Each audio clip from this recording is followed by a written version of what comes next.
So without further ado, I'll pass the time to Tim Goh. We are really very privileged to have you here.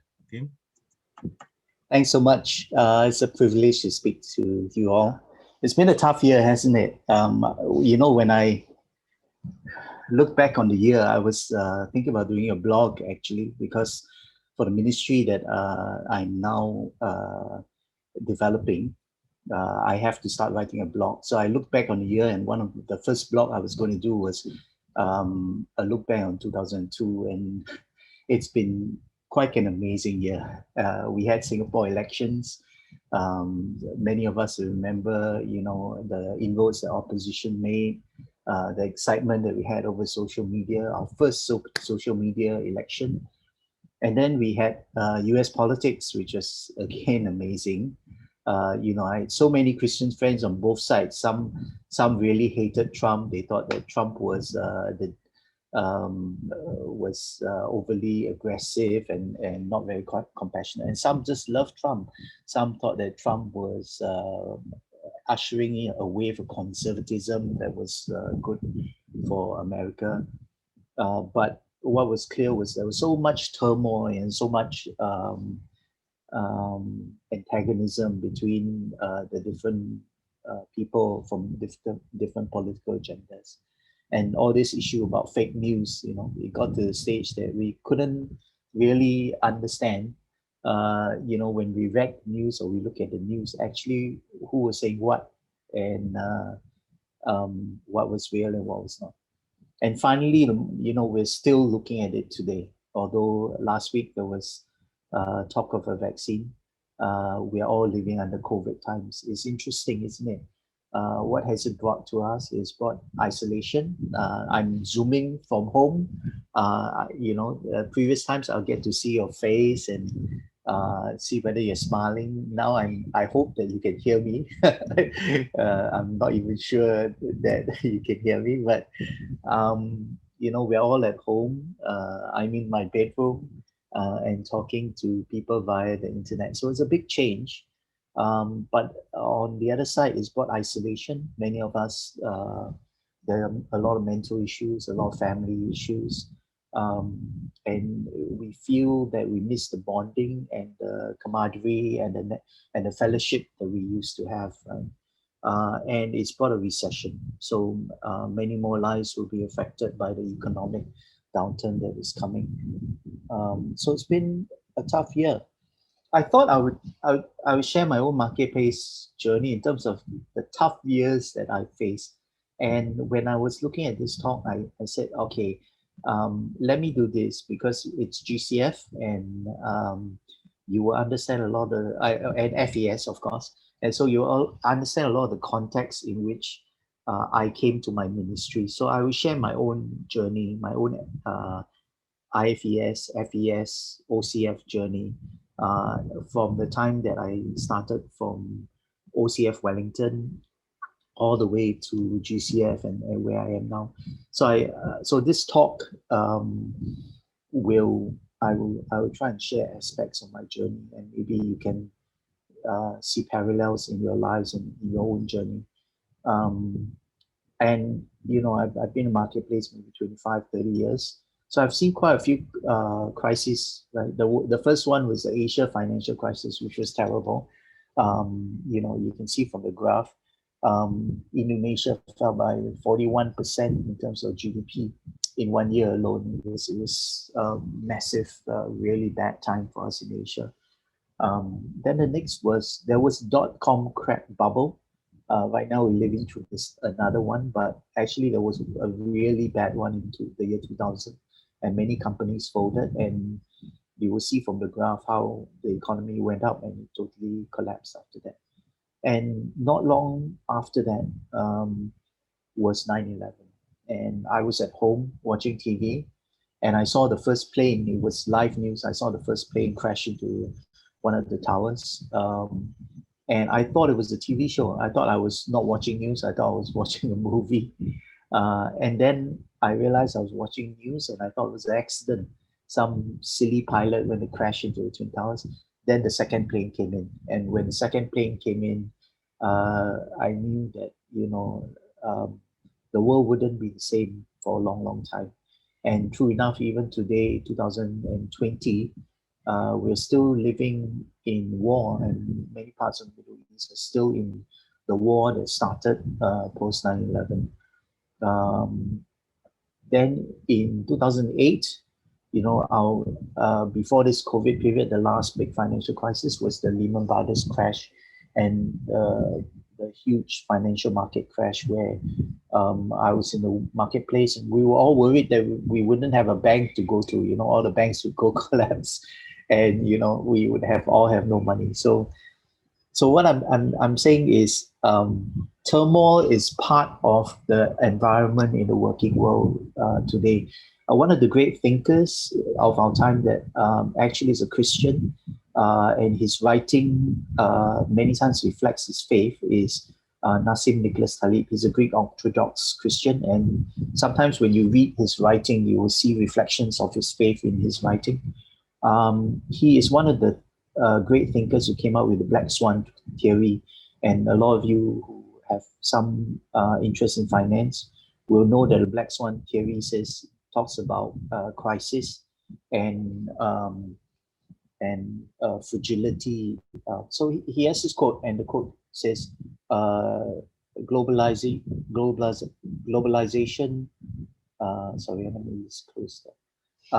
Creates interlocking fragility while reducing volatility and giving the appearance of stability. In other words, it creates devastating black swans. We have never lived before under the threat of a global collapse. So what he's saying, and I think what we're starting to realize now, is the world in which we live in, where something happens in China in terms of a virus, can stretch to the rest of the world and impact all of our lives, is the world that is we're going to live in the future. And this interconnectedness that has resulted in a great fall in poverty worldwide has also created fragility and turmoil. So when something happens, we can no longer isolate ourselves in Singapore. It affects all of us. So we need to start looking at turmoil as part of our lives in the marketplace and understand how to deal with that.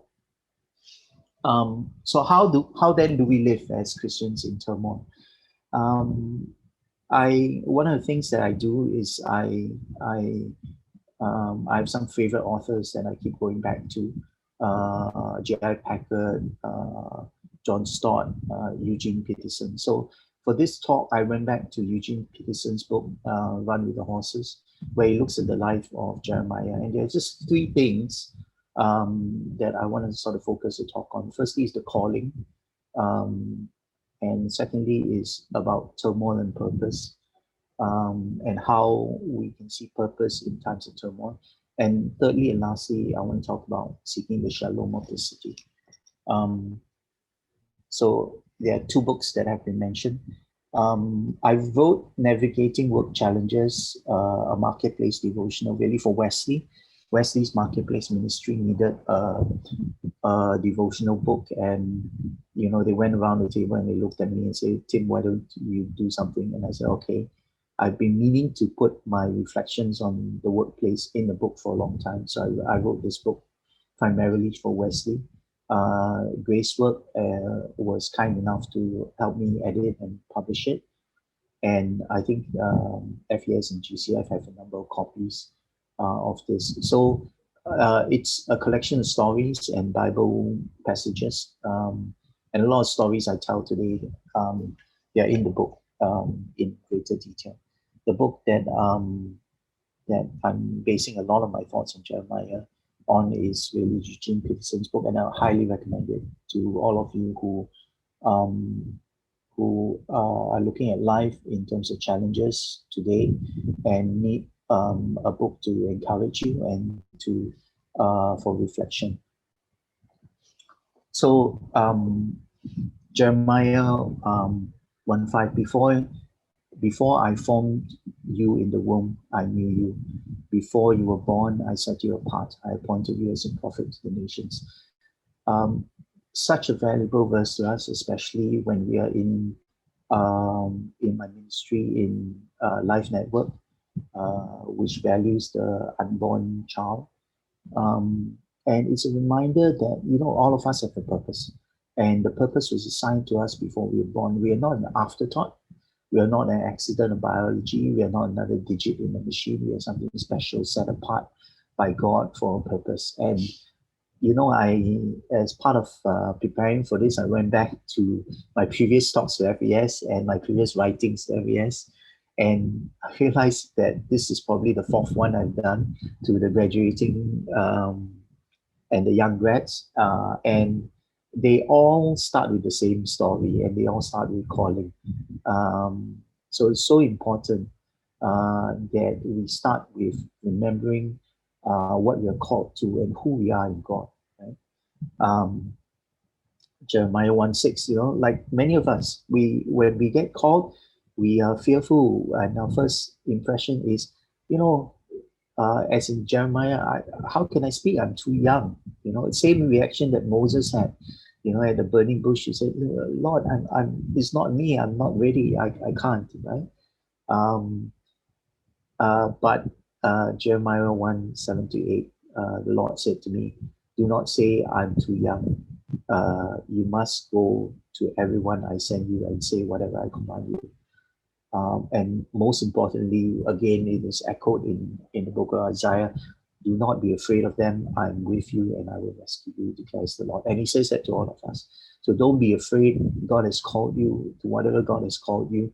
God will enable you and God will empower you. Right?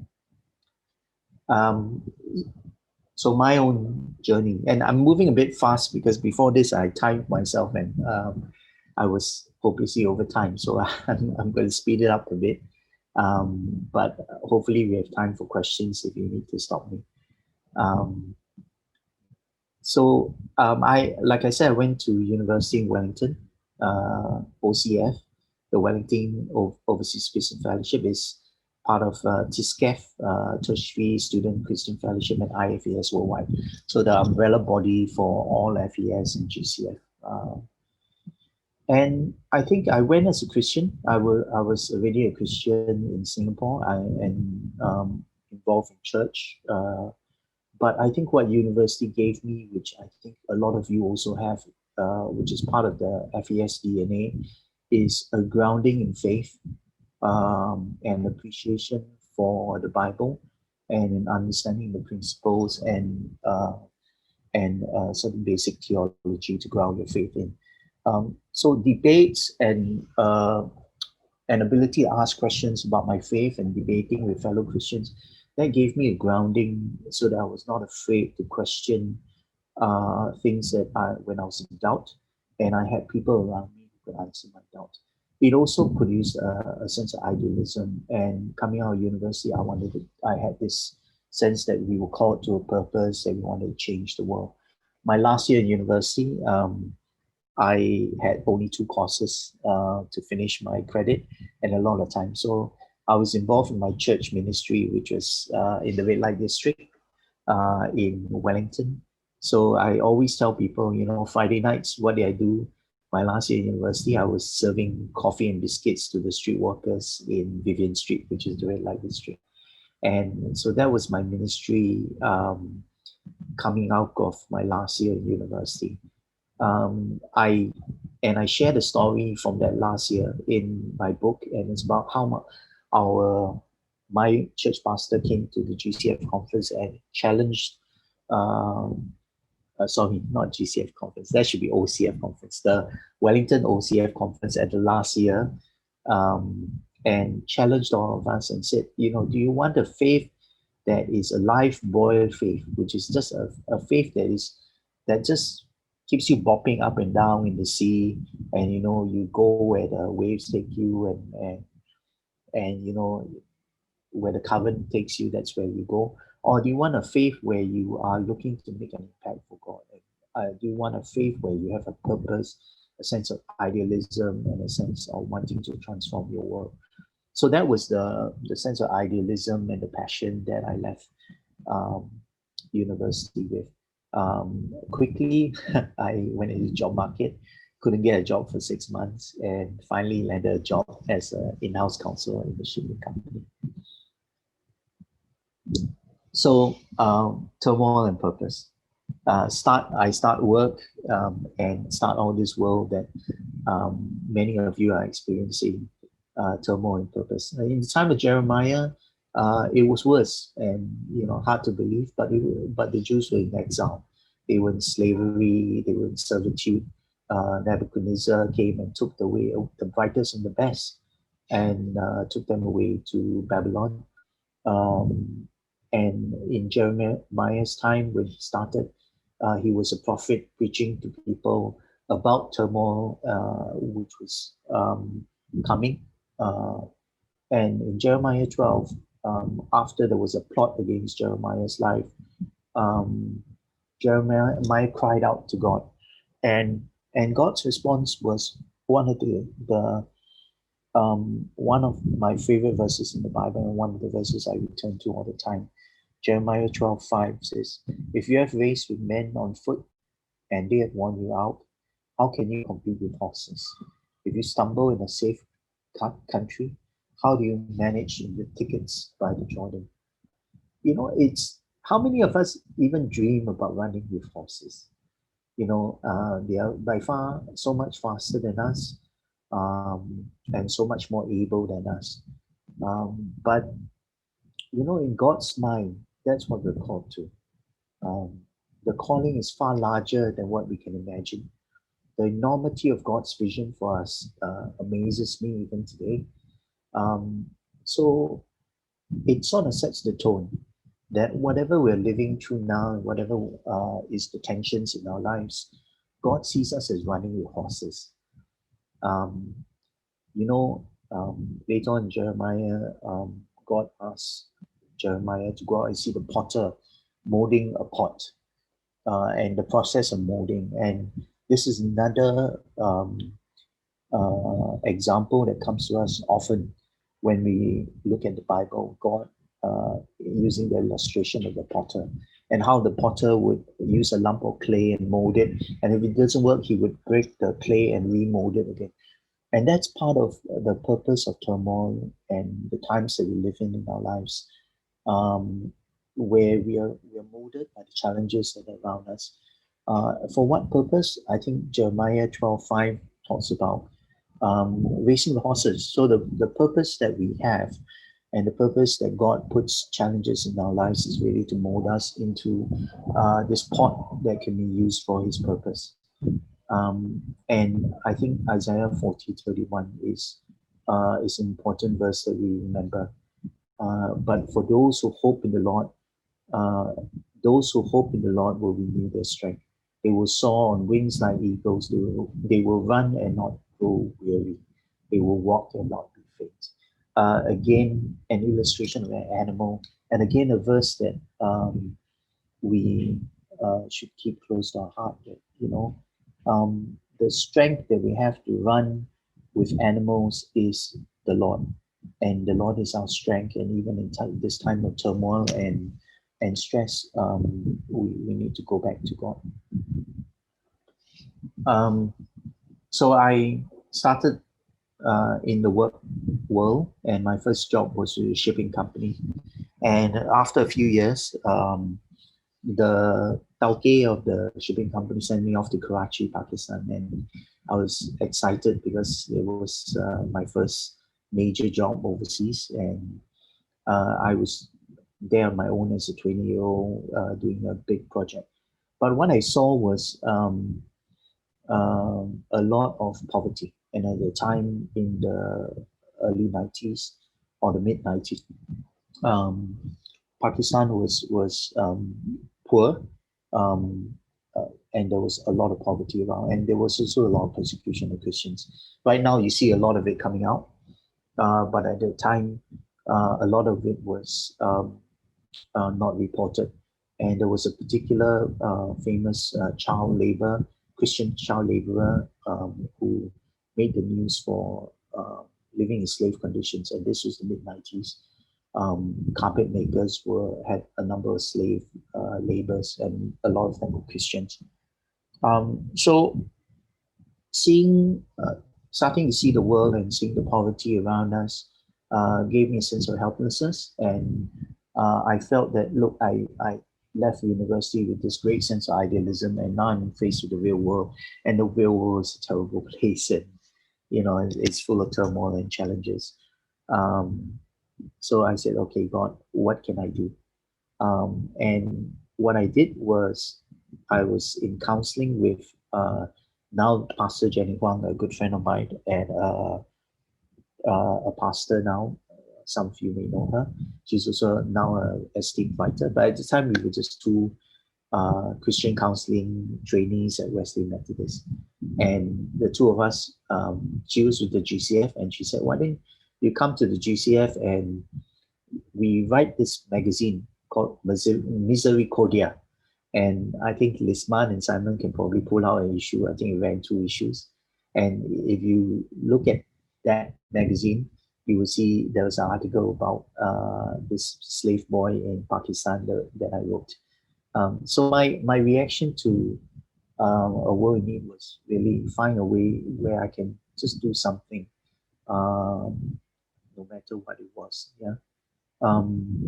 In 2000, I was with an energy company, and the company collapsed, and I was retrenched. So it was my first experience with retrenchment. I think they sent somebody from the US, I still remember. He came into the office and he basically said, okay, that's it. We're closing the office tomorrow. All of you are going out of the job. They were smart enough to give the lawyers more time. So the lawyers were not immediately retrenched. But the result was, I still remember the whole office came into my desk. And I think 20 people in the office all came to my desk and said, oh, what can we do? Can we sue? Can we sue? But obviously they couldn't, because the company gave them a nice package and said that, if you can take the money nicely, or we can make this nasty. So everyone took the money. But 2000 was my first experience of retrenchment. So after that, I took a 6 months break and thought about life and refocused um, on what God had called me. And as a result, at that point, I left GCF committee. Really, I felt that God was calling me to contemporary issues and marketplace ministry. And at the time in the early 2000s, GCF was not focused on that ministry. So that's my story about turmoil.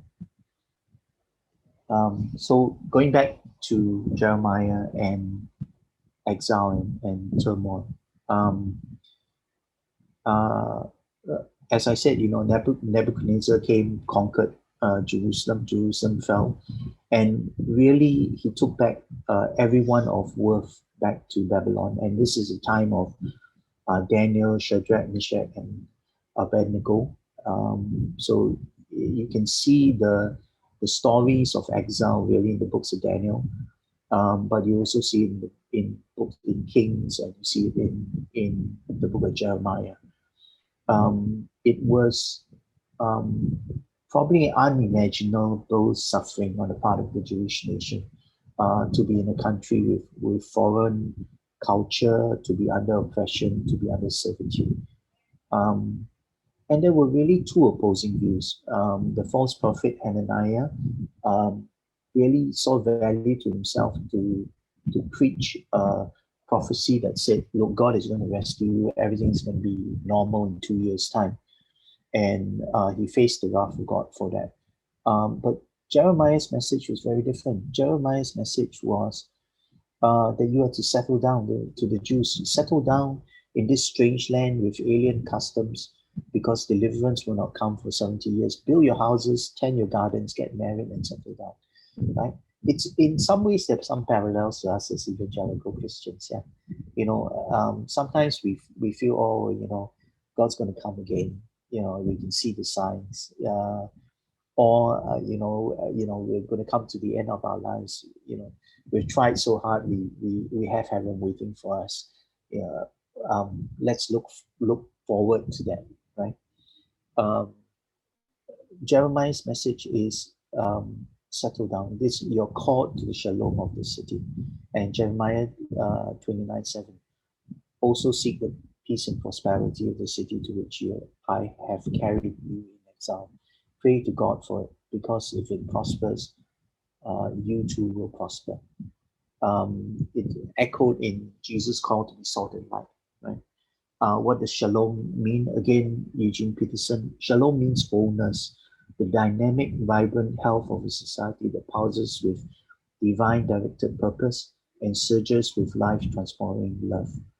Seek shalom, pray for it, throw yourself into a place in which you find yourself, but not on its terms, on God's terms. Pray, search for that center in which God's will is being worked out, which is what we do when we pray and work from that center. So seek the shalom. It's a call to bring to the city welfare and peace. Yes, we look forward to when God calls us home and when God comes again. But we need to be here now, and we need to be here now with our society and with our culture. So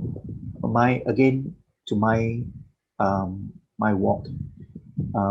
So in 2001, when the recession hit, and I was out of job for 6 months, and I spent my time reflecting, and God said, okay, focus on contemporary issues and marketplace. And I felt, okay, GCF is not the place.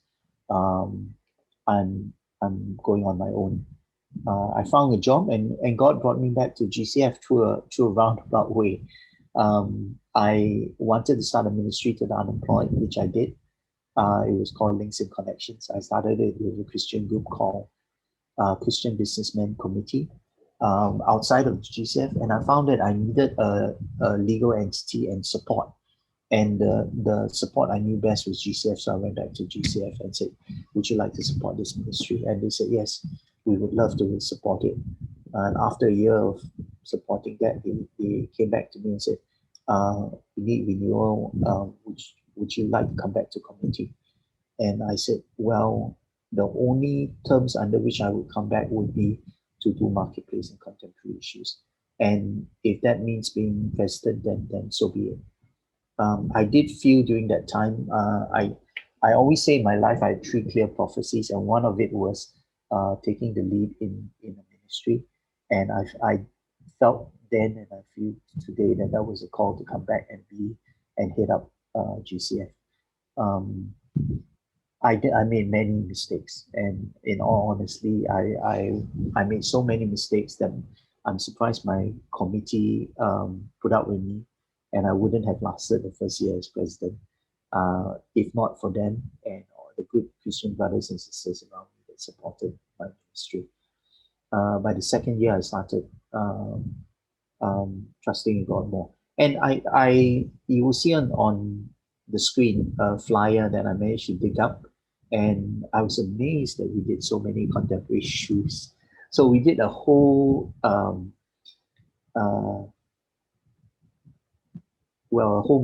contemporary issue ministry, and it was almost every month that we had a talk, ranging from everything from same-sex relationship to politics to gambling, and we just ran that, and people came out and were happy to be part of this process. And in the process, we also had a group of new leaders that came to GCF, and today they are all in leadership positions. So I felt that in all honesty, I think my greatest contribution to the GCF was to the admin. And what I spent a lot of time was making sure that a proper staff policy, a proper constitution, and what have you.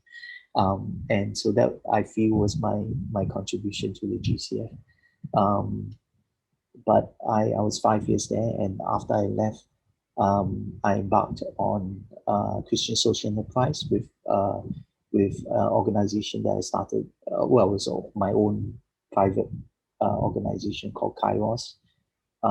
And Then later on, again with the GCF, I was involved in Life Network, which is an ecumenical group of Christian organizations, ranging from the Catholic organizations to touch ministries, to focus on family, to safe place, and all of them promote a culture of life.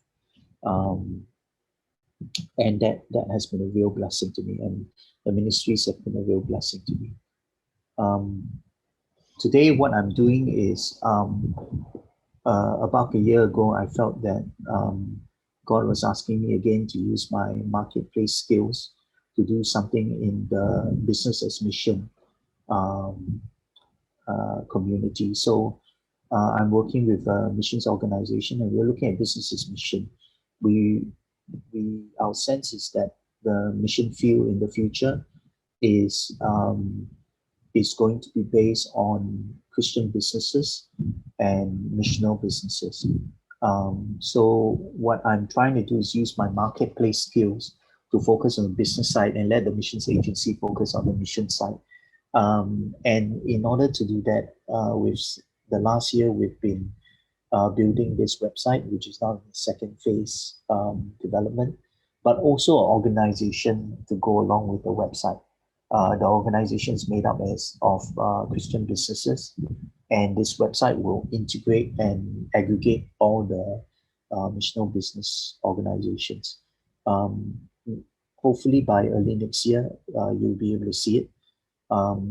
It will have a skills exchange platform, so people will be able to post skills. It will have an online academy where people will be able to get training. It will have an impact investment platform where Christian projects or Christian businesses can find funding and angel funding support. It will have communities. So if you are a missional business or impact business, you can join the website and we will give you your own page to form a community, and it will have blog news and events. So this will be the sort of business arm of the missions organization, and we will find a way to sort of integrate the two along the way. So this is the current ministry that I'm building, and God provides, and really all He's asking from us is to take whatever step we can take in the right direction, and to have faith in Him that He will provide the rest. The final word, I think, just about on time. I leave it to John Stott, another one of another writer that I would highly recommend to all of you. And John Stott is quoted in two of the books that I recommend to every young Christian starting out in the marketplace: Contemporary Issues and Issues Facing Christians Today. They are on point in terms of the challenges that we face, written by John Stott. And in this quote, John Stott says, God intends us to penetrate the world. Christian salt has no business to remain snugly in elegant little ecclesiastical salt cellars. Our place is to be rubbed into secular community as salt is rubbed into meat, to stop it from going bad. And when society goes bad, we Christians tend to throw our hands up in pious horror and reproach the non-Christian world. But should we not rather reproach ourselves? One can hardly blame unsalted meat for going bad. It cannot do anything else. The real question to ask is, where is the salt? So I think we need to be people calling, right? Recognize that we are called, and recognize that we are people of purpose, set aside for a purpose from even before we were born. Understand the turmoil and challenges that we face is part of God's way of molding us and building us to run with the horses, right? To a vision that we can only, we don't even have any inkling we will be able to do. But it's a vision that God calls us to. Understand that God is there and God will enable us to solve the turmoil, so long as we look to Him for our strength. And finally, understand that our presence and our role here is to be salt and light, to bring the shalom to the city. and to do what we can to try and impact our world today. Thank you so much. I think there's one question actually sent to me during your talk. Okay, let me put it here in the group chat. Every day we receive so many bad news, not even thinking to make an impact. How not to be despondent is already a great struggle every day. Do you have tips how not to be despondent? Yeah, I think how I face it is I read a lot. So for me personally, those books that I shared with you, um, there's a whole host of books that I keep going back to. So I focus on um, things that I read, the things that I fill my mind with. One of the things that I find really uplifting is that I'm a lawyer, so I'm a bit obsessive compulsive. So I I have been Googling the blessing, and I don't know whether you all know the blessing song. Oh yeah, And yeah, yeah, yeah, I yeah. find it so encouraging. So I go to YouTube, Oh, I watch all the different Christians cities. singing the blessing. Yeah, it's and that really lifts my mood sometimes. So you find a way to lift your mood. Sometimes um, we talk about calling, talk about purpose, but we also have to look after our emotional state and True. find ways to recover. Yeah, The other yeah. things are very practical things. We need to understand that while we talk spiritual, there's some physical things that we also have to look after. If you are depressed, if you're sad, do things that make you happy, and Mm, this is common sense, right? mm, If go and eat something you like and spend time with people that you enjoy. Emotional, um, taking care of your emotional state is very important. Yeah, but mm, spiritually, it's always for me. It's been books and media and music. Okay, okay. Thank you. Thank you for the practical tips. Yeah, the song Blessings. Actually, there are plenty of cities. Actually, a lot of cities actually are using singing that. Yeah, especially during the COVID period. Okay. Anyone want to ask question live? Just raise your hand. Okay. Cahyadi. Okay. Hold on. Hi, Yes. Tim. Thanks for the sharing. Yeah, actually, I was reading this Jeremiah 12, 5, right? Running with horses. Just this week, actually. I was thinking that, oh, how unreasonable God is asking us to run with horses. So unfair. But on another note, right? Can you share tips or whether you have gone through this kind of feeling or situation where you feel you are overwhelmed with the needs or the kind of changes that you feel that it should be there in the world, but you feel overwhelmed and you are not sure how to go about it, and yeah, maybe I'd like to hear that from you. Thank you. Yeah, all the time, Chad. I think there's no day that I don't approach ministry without feeling overwhelmed. It is part of ministry. How do I deal with it? I always tell people, God's not calling us to run with horses. Although in the verse itself, we look at it. He said, "How can you run? If you can't run with men, how can you expect to run with horses?" Right? That's His dream for us. He's calling us to just run and run with men, to train with men, to take the next step. Right? So I think the way I approach it is like even this ministry that I'm looking at. I get scared as to what next, if I look too far ahead. So I don't ask what next. I just ask, okay, what's the next step? And what is the next step? Am I sure that God has asked me to take this next step? And it's a small next step, right? Like, for example, do I pay, do I contribute $1,000 to this thing, or do I uh, take some time out to join this Bible study, or do I give this talk to FAS? That's the next step. Then I don't worry about, if I talk to FAS, then what's going to happen next, and next and next and next. Yeah, to some extent, it's very countercultural because in the working world, we always think far ahead, we dream big, and then we picture big. But I think in God's world, it's a world of faith. You know, we're not alone. God only calls us to take one step at a time. We take the one step, and then in faith, we trust that God will make things good. He always does. Yeah, he always does. It's always been amazing. Yeah. Okay. Thank you, Jayadi. Yes. Any other questions? Maybe I have one question. One of the uncharted or maybe emerging sphere for us as Christians to make an impact is the digital world. I think now is because of digital world, there are almost 20 people are watching you, and then in the Facebook there are 30 over people also watching. So means even you don't need to go out. Actually, a lot of people are listening and watching you. That's one examples. But how we as a Christians, especially nowadays, means the CB and the COVID also exposed us or accelerated these conditions. How do we can do anything in our own sphere to make an impact in digital world as young graduates? Yeah, so, you know, if you ask me this question a year and a half ago, I have no answer for you because I was an energy lawyer working in an energy company. So again, to what Chiadi said, so when I felt God asking me to leave, I left, and then I got plunged into this digital sphere before COVID.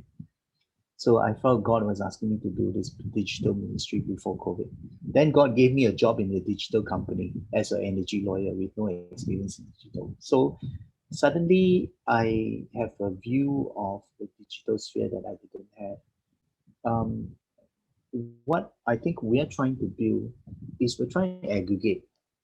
So I think what we are trying to do is we ask ourselves a question, okay, what are my skills? Am I a writer? If I write, I can blog, right? Am I a social person? If I can form a social person, I can form a social network online. So I think what we need is, firstly, is one viewpoint I think is wrong. There is either or. I think it is both, right? That I think once we all got isolated and we are all at home, we realize we really need to see people and talk to people and have contact with people. So that fellowship is important. It's what God intended, right? We need to have that fellowship. But the digital sphere can enhance the face-to-face fellowship. Then the question is, how do we as young people use our creative minds, the skills that God is giving us, the gift things, how do we translate that and find creative ways to integrate what we do in ministry onto the digital sphere?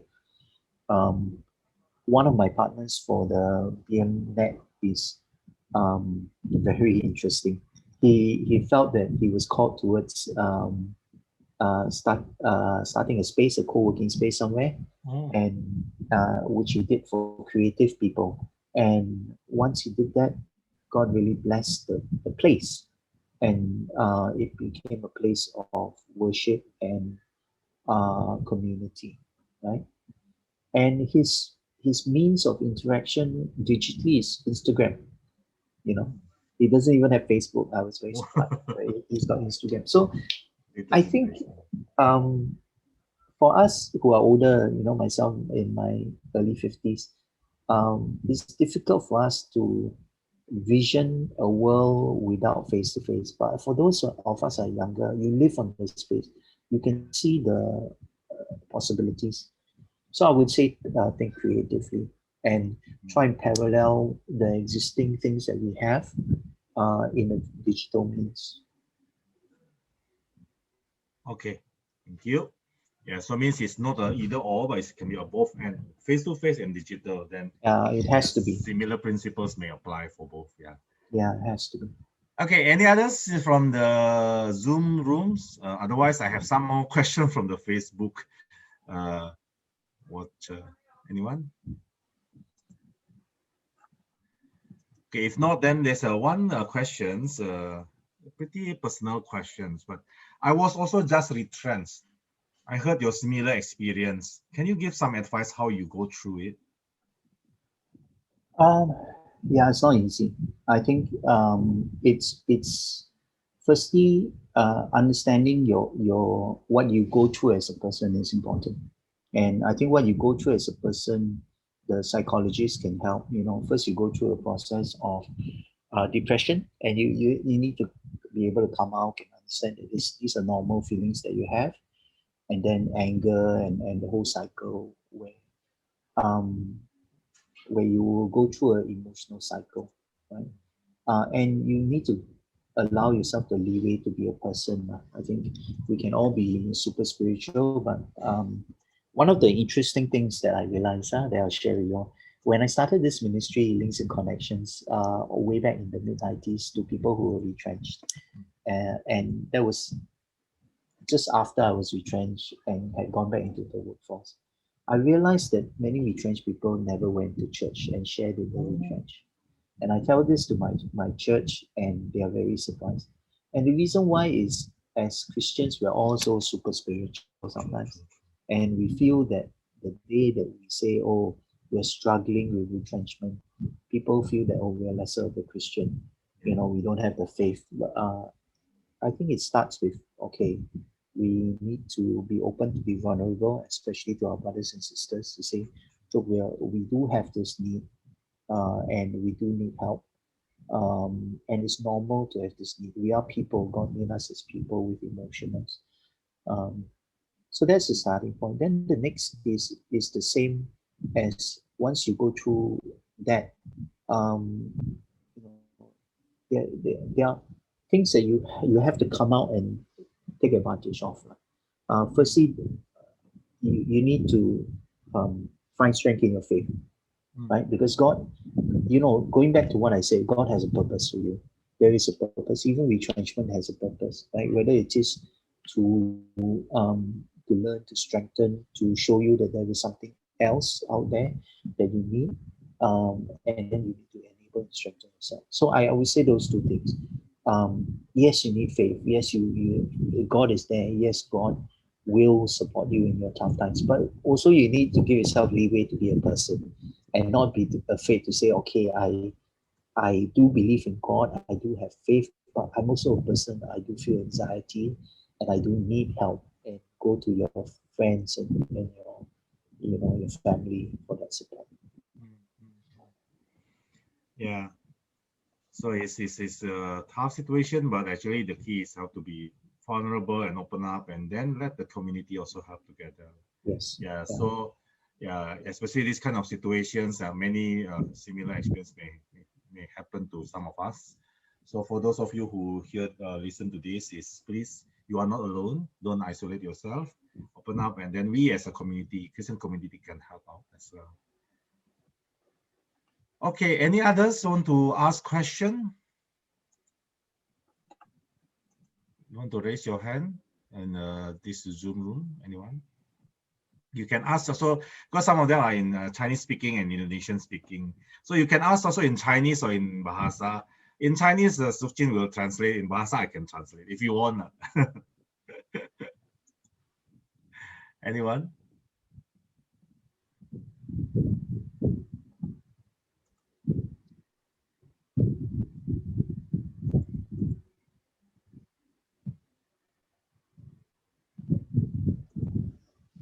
Okay. One last question. Actually, is you mentioned about the BMN. You mentioned about the activity and things. Maybe you can share with us how can we as young graduates get involved or to volunteer or to support this kind of initiatives, or maybe also you can are you okay to leave your contact email or number that actually if anything that we would like to aspire to support BMN, what can we do? Yeah, I think you can share my email address that I've given you for the Zoom call. So what we're trying to create online with BMN is to aggregate all businesses mission onto a single platform. It is, if you look at the website, it will not state anything Christian openly, because we want the platform to be neutral.